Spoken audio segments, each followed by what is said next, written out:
En las próximas horas va a haber un acontecimiento muy interesante aquí en San Nicolás que merece ser apoyado por tanta gente que es una enamorada del río, pero enamorada efectivamente porque lo navegan, porque van a la zona de islas y demás, y deben hacerse la pregunta: ¿por qué se producen crecientes y de pronto pasan a bajantes que son casi extremas? Todo esto es protagonista el río Paraná, pero ¿qué hay detrás de todo esto? Bueno, una introducción para decirle que nos acompaña el biólogo Jorge Iliota, que están preparando una conferencia de la cual nos va a hablar ahora con un prestigioso invitado. ¿Cómo te va? ¿Cómo estás, Iliota? ¿Qué tal? Buen día, Miguel. Muchas gracias por la invitación. No, por favor, me interesa muchísimo. ¿Qué pasa con las crecientes? En este momento me dicen que hay una bajante muy grande. Hay una bajante, sí, una bajante extraordinaria, se podría decir, porque pasa pocas veces a lo largo de los años. Más allá de que el año pasado hubo otra de características semejantes, en la misma época. Pero doblemente raro, ¿no? Son dos eventos fuera de lo común que se suceden en 2 años seguidos. Y bueno, están vinculados fundamentalmente con la falta de lluvias en las cuencas que abastecen los ríos que pasan por acá, por San Nicolás, ¿no? Y estas cuencas que no tienen agua están sometidas a algún proceso muy especial, algo que se puede identificar, o en rigor se mueven de esta manera. Bueno, todo, digamos, la cuenca de la que estamos hablando es una cuenca gigante, es la cuenca básicamente del río Paraná, que junto con el Uruguay constituye la cuenca del Plata, que tiene una superficie equivalente a toda la Argentina, ¿no? Así que estamos hablando de un área muy, muy grande. Más allá de que parte de esas cuencas están en otros países, en Bolivia, en Brasil, en Paraguay, en Uruguay mismo. Entonces, el caso es que este año se da una situación de muy pocas precipitaciones en los meses pasados, en general en todos esos ríos, en todas las partes de esa cuenca. Más allá de ese fenómeno natural, obviamente hay una serie de fenómenos antrópicos, o sea, generados por el hombre, que están probablemente intensificando el efecto de esta sequía, que es natural de alguna manera. Es decir, hay una distorsión el tema climático. Digamos, este famoso cambio climático del que estamos hablando, tiene ramas y repercusiones que no están bien comprendidas todavía, ¿no? En la circulación global, atmosférica, en los patrones de precipitaciones. Hay estudios, hay investigaciones que van marcando tendencias de cambio, pero uno lamentablemente no puede asignar a ese efecto o a esa causa un efecto concreto como esto. Siempre está mezclado, quiero decir. Tenés los efectos naturales de una sequía que no llueve, y el por qué no llueve y por qué la sequía, además de eso, está dado por el efecto de las represas en las altas cuencas, el efecto de la deforestación en las altas cuencas, que hace que el escurrimiento sea más rápido y por lo tanto quede menos almacenamiento de agua en las altas cuencas, y el agua, en vez de entregarse lentamente como a través de una esponja, va rápidamente fluyendo, claro. Y eso hace que haya grandes crecientes y grandes bajantes más rápidas, y que entonces no haya fenómenos de homeostasis, que se llama, de mantenimiento del sistema, de abastecimiento. De abastecimiento del agua lentamente, en la medida que se necesita. Y bueno, todas esas cosas juntas, lo natural más lo antrópico, van haciendo que los fenómenos sean más intensos, más catastróficos. ¿Qué información le da la estadística a ustedes? Por ejemplo, ¿tienen manchones de bajantes muy graves en varias décadas atrás, como para ver si esto ha cambiado, o si tiene parangón con otra cosa? Hay datos del nivel hidrométrico del río Paraná, diarios, en varios puertos, desde 1905, en la mayoría de los casos, o sea, ya más de 100 años, y desde 1890 y pico en otros puertos. ¿Qué pasa? Esos cientos y largos años, que para nosotros son más que una vida, para un sistema son pocos. Sí. De todas maneras, están detectados ciclos multianuales. multianuales de aguas bajas o de secas y ciclos hiperhúmedos que se llaman, de mucha lluvia a nivel regional, que están vinculados en parte con los fenómenos del Niño, con todos estos fenómenos que nos hemos acostumbrado a escuchar. Claro, cosa que antes no se hablaba de esto. Claro, si bien se conoce el fenómeno del Niño desde el Imperio Inca para acá, porque había ciclos de abundancias y ciclos de hambrunas en la costa peruana, motivada por el fenómeno del Niño y las consecuencias que tenía esto sobre la pesca en el Pacífico. De todas maneras, lo que cambia ahora es la intensidad, la frecuencia y la imprevisibilidad, ¿no? Como que son más rápidos y menos previsibles estos fenómenos. Así que, bueno, estas cosas son variables, están siendo estudiadas, como les decía, y bueno, por suerte, en la charla puntualmente, que no va a estar a cargo nuestro, sino de, como decías antes, una persona muy, muy versada en el tema, esperamos que nos complete el conocimiento y nos conteste un montón de interrogantes que tenemos.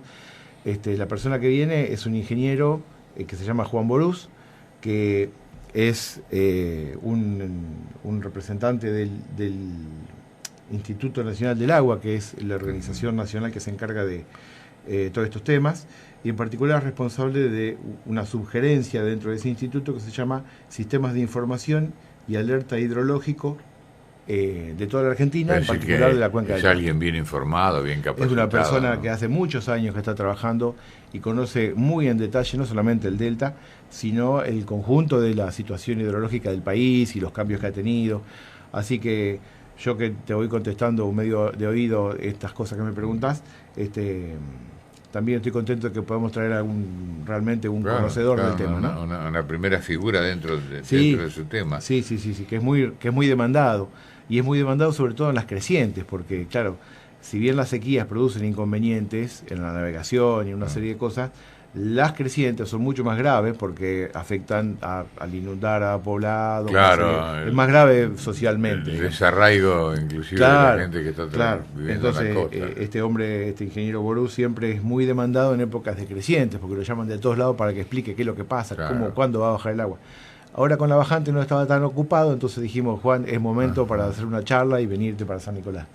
Así que bueno, el miércoles a las 7 de la tarde lo estamos esperando. Perfecto. Y él va a dar una conferencia y a partir de eso surgirán las dudas del público. Eso esperamos. Va a contestar respuestas, va a contestar preguntas. Sí, justamente lo hemos denominado charla-debate. Porque siempre tenemos esa mecánica en las charlas que venimos dando. Que es más interesante, ¿no? Claro, una primera presentación y después el debate entre la gente. Y nos preocupamos de convocar como invitados a la gente que sabemos que está vinculada al río o interesada, los pescadores, la gente que navega, la gente de los clubes asociados, la prefectura, de manera que haya gente con distintos saberes y se pueda generar un lindo debate. Me han dicho que inclusive para embarcaciones de muy poco calado, la única salida de la zona de recreación es por el Yaguarón. Exactamente, sí, está prácticamente cortado. El resto está cortado. La salida hacia aguas abajo, llamémosle, por el Saco, sí.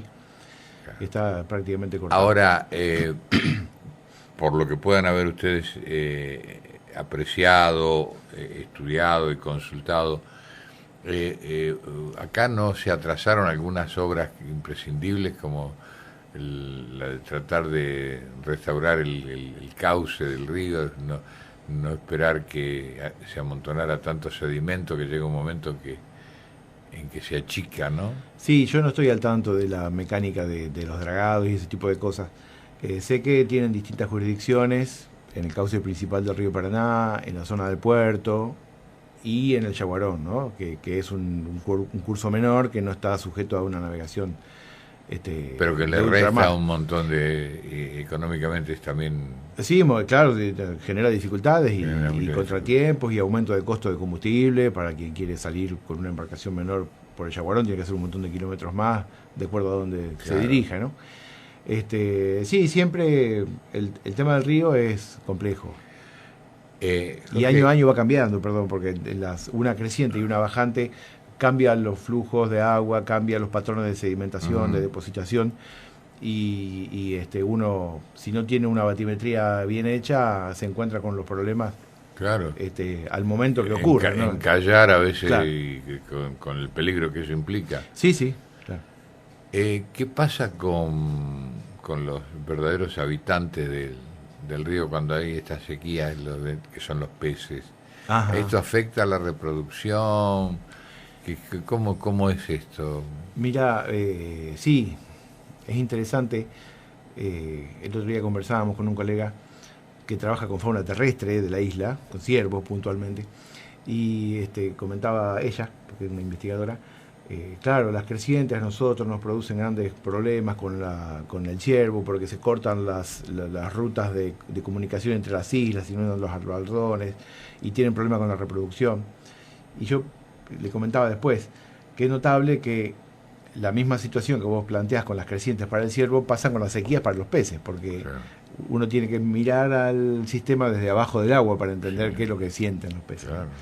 Entonces sí, el tema de las bajantes tan fuertes generan problemas para los peces porque todo el sistema de lagunas que están en el interior de las islas quedan aislados de los cursos principales. Pasa a ser agua estancada. Pasa ¿no? a ser agua estancada, y eso, más allá del cambio de la calidad del agua, hace que los peces no puedan desplazarse, queden encerrados ahí adentro, y llegado el caso, al tener menos volumen de agua, con el aumento del calor o el frío, si ocurre en invierno, están más sujetos a mortandades por extremos de temperatura, porque al ser el agua menos profunda, lógicamente ese enfrío se calienta más rápido que la del curso principal del río.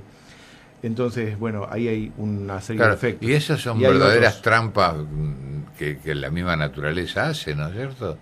Con las crecidas y las bajantes, exactamente, para que queden zonas aisladas. Sí. Hay mecanismos de comportamiento de los peces que les advierten de esto, y entonces los pescadores saben que cuando está bajando mucho el río, está próximo a cortarse esa comunicación, hay un gran movimiento de los peces por escapar de esos ambientes. Pero hay una cantidad de especies que están adaptadas a vivir en esos ambientes quietos, de agua quieta, y se quedan ahí porque no son migratorios, y se quedan ahí. Y bueno, el tema es que hay una pequeña proporción de los casos en que el cuerpo de agua llega a secarse, por ejemplo, y si no, pasa un tiempo aislado y nuevamente se reconecta con la siguiente creciente, y en realidad ese ciclo de crecidas y bajantes es el que le da la vida al río. Claro. Ese conjunto, digamos. Claro, es como decir, bueno, ¿cuándo está bien el corazón? Cuando hay una contracción, cuando hay una diástole o cuando hay una sístole. Claro. No, el corazón funciona así, con diástoles y sístoles sucesivas que lo hacen funcionar. En el caso del río lo mismo. Las bajantes y las crecientes en sucesión son las que le dan la vida al río. Entonces, estos fenómenos extremos son situaciones especiales y generan problemas, pero definitivamente son las que le devuelven la riqueza, le aportan nuevas especies, permiten ciertos procesos de mineralización. En definitiva, mantienen el sistema más saludable, ¿no? Así que es un poco dual la situación. Ustedes siguen los pronósticos porque últimamente se está acostumbrando a hacer proyecciones que a veces aciertan y a veces no, es lógico, sí, claro, porque como la economía. Es así, quizá un poquito más complejo, porque Sí, esto mucho más complejo. lo maneja la naturaleza, que no hay a quien quejarse, ¿no? Claro, no hay a tenemos quien la quejarse. FMI ahí. Bueno, el cambio climático. Sí, Claro, entonces, si es que nos atenemos a que, bueno, por lo menos está marcando una tendencia, ¿qué es lo que se espera? Una remontada de esta situación del río en este momento. ¿Qué es lo que podrá descubrir el disertante, descubrir y comentarlo con ustedes? Ajá. El ingeniero Borus? Bueno, a lo mejor podríamos dejarlo como una incógnita para que la gente Podría se ser, acerque. No, creo que hay previsto, sí, porque no es imposible que esta situación persista así durante demasiado tiempo. Eventualmente llegarán las épocas de más lluvias, que son a fin de año, en el verano hay ciertas patrones de lluvia, y se irán recuperando los niveles. Para octubre estaba previsto un aumento progresivo de niveles. No sé hasta qué nivel ni en qué momento concretamente, pero escuché ese pronóstico genérico. Claro, bueno, por lo menos eso da un poco de esperanza. Sí. buscarlo, tenerlo siempre en un término medio debe ser imposible, ¿no? Debe ser un poquito de rebeldía del propio río, más la mano del hombre Claro, que sí, hace no, aparte de cosas que... sí, ha habido históricamente muchos intentos de mantener los niveles medios del río, pero eso equivaldría a matarlo, porque en Claro, definitiva, como les decía antes, la vida está dada por la sucesión de crecientes y bajantes. Entonces, claro. sostener un nivel único paralizaría un montón de procesos y evitaría que se sigan reproduciendo los peces de la manera que se hacen, que las plantas crezcan igual. Bueno, hay un montón de circunstancias. ¿Qué pasa con la contaminación? San Nicolás en este momento tiene una cordura que es interesante, en que todos los desechos cloacales pasan previamente por plantas Ujú. depuradoras Ajá. serían, ¿no es cierto?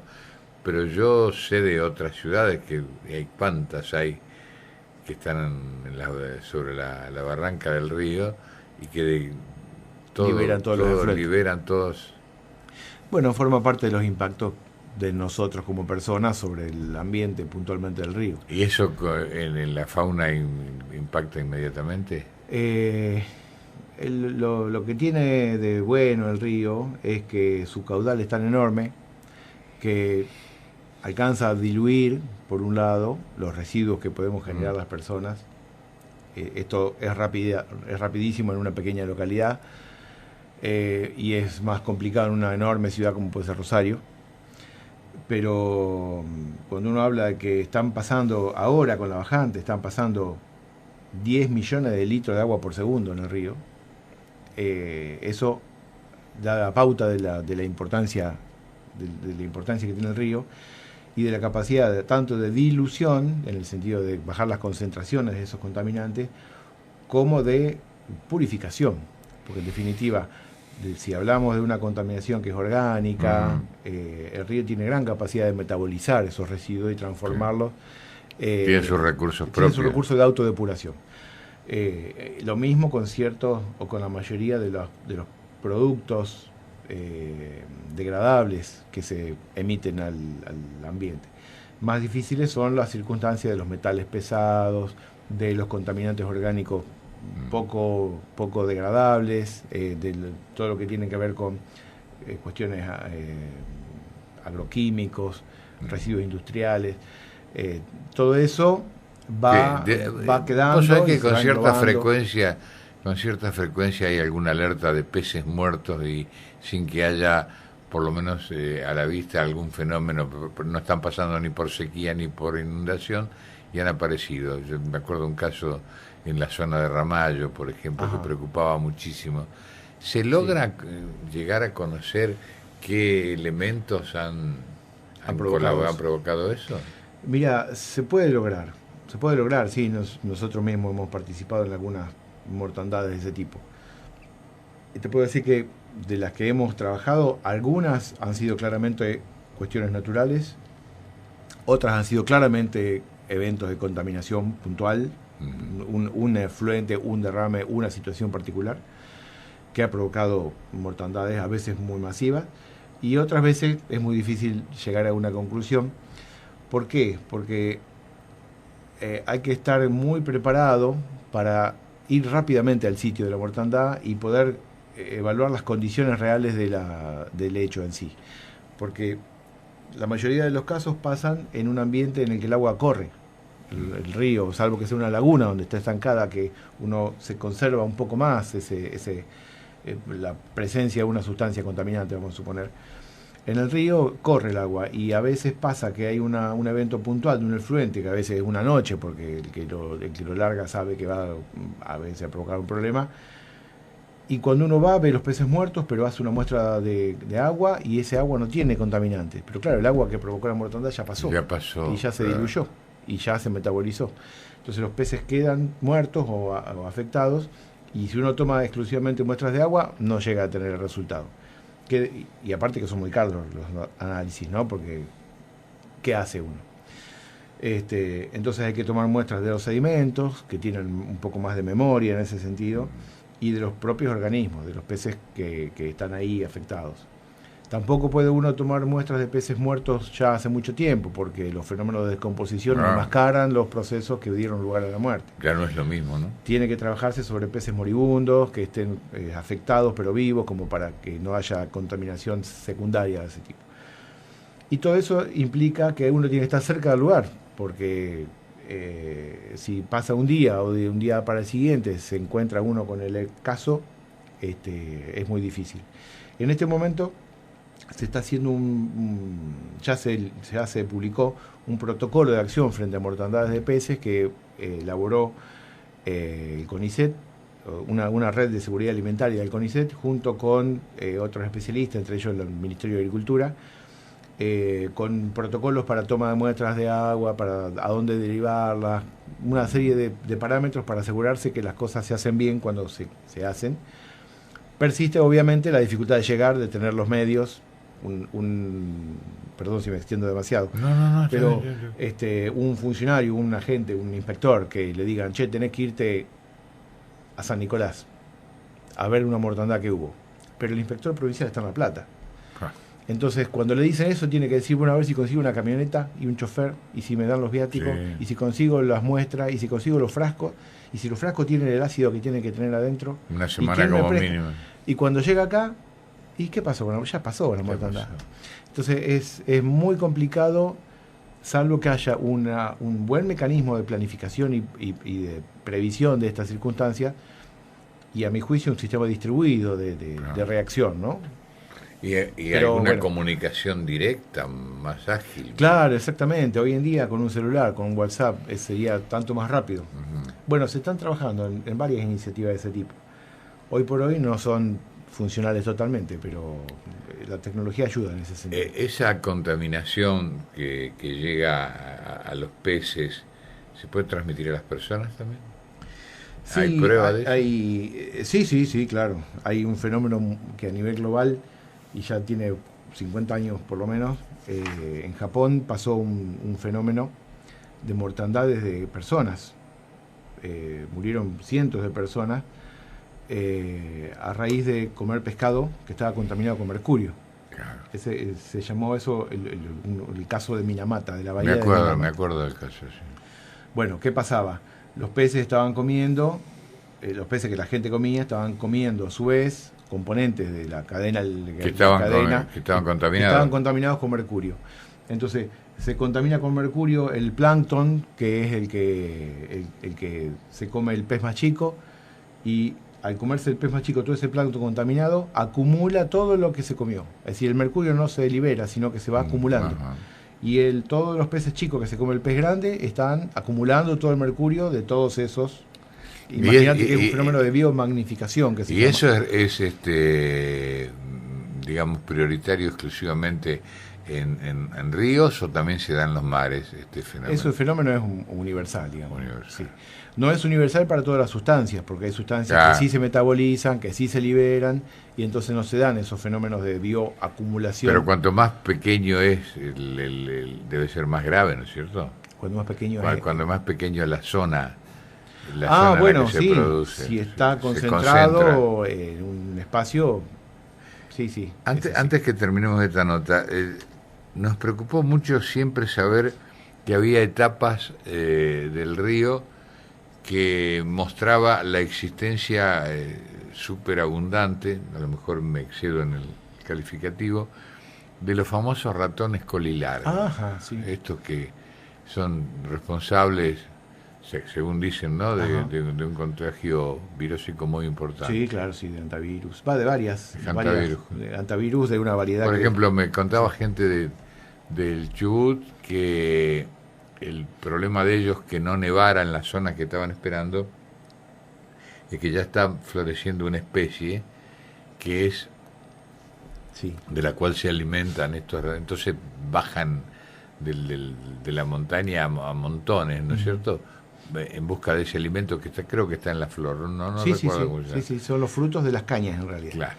Las cañas coligüe que florecen una vez cada 30 o 40 años. Ajá. ¿Qué pasa, por ejemplo, con estos movimientos de sequía, con este tipo de ratones en la zona de la isla? ¿Qué noticias tenés? Bueno, vos sabés que ha habido ratadas, que le llaman, y ese es un fenómeno muy interesante, que interesante no significa que no sea penoso, porque aumenta la cantidad de personas infectadas de hantavirus, de leptospirosis, de una serie de enfermedades transmitidas o vectorizadas por los roedores, por estas especies de roedores, pero también están vinculadas a los ciclos naturales, es decir, esa ratada se produce, en términos generales, porque hay, primero, una oferta alimentaria y una capacidad reproductiva de las especies como para aumentar enormemente la población. Claro, claro. Pero la ratada no se manifiesta porque hay mucha población, sino que se manifiesta porque a posteriori de que hubo mucha población, se da una reducción más o menos abrupta del entorno apropiado para esas especies. Entonces, vamos a suponer, se da en las ratas de la isla una superabundancia de alimento. Las bajantes son un evento importante para ellos porque les significa una ampliación del ambiente les disponible. Favorece, digamos. Claro, ahora si viene la primavera, ya está floreciendo todo, ya está empezando a movilizarse la parte vegetal, va a haber oferta alimentaria para los roedores, que van a poder reproducirse mucho, se sabe que son de gran, rápida y abundante reproducción, entonces va a haber una gran población de ratones. Pero si después viene una creciente muy grande, toda esa cantidad de ratones van a quedar sin espacio para vivir. Entonces se van a ir acumulando en los espacios altos donde todavía tengan lugar y van a estar todos en una condición de hacinamiento y de hambre porque no tienen todo para comer. Están rodeados. Exactamente. Y entonces se dan esos efectos que uno escucha que se me metieron unos ratones al rancho en la isla y se comieron hasta los cables de la heladera o la comida envasada o la puerta o todo. Porque, la desesperación por el hambre, ¿no? Entonces es un ciclo que es equivalente Así al que en pasa este momento de Chubut. sequía el colilargo está tranquilo, él no va más allá de sus necesidades porque las tiene al alcance. Claro, no es que tenga grande, lo que tiene es mucha disponibilidad de espacio, pero mientras es invierno, que hay poco pasto, poca planta, poco fruto, tampoco está muy bien. La ideal viene cuando hay mucha superficie disponible y buena oferta alimentaria y de hábitat de reproducción.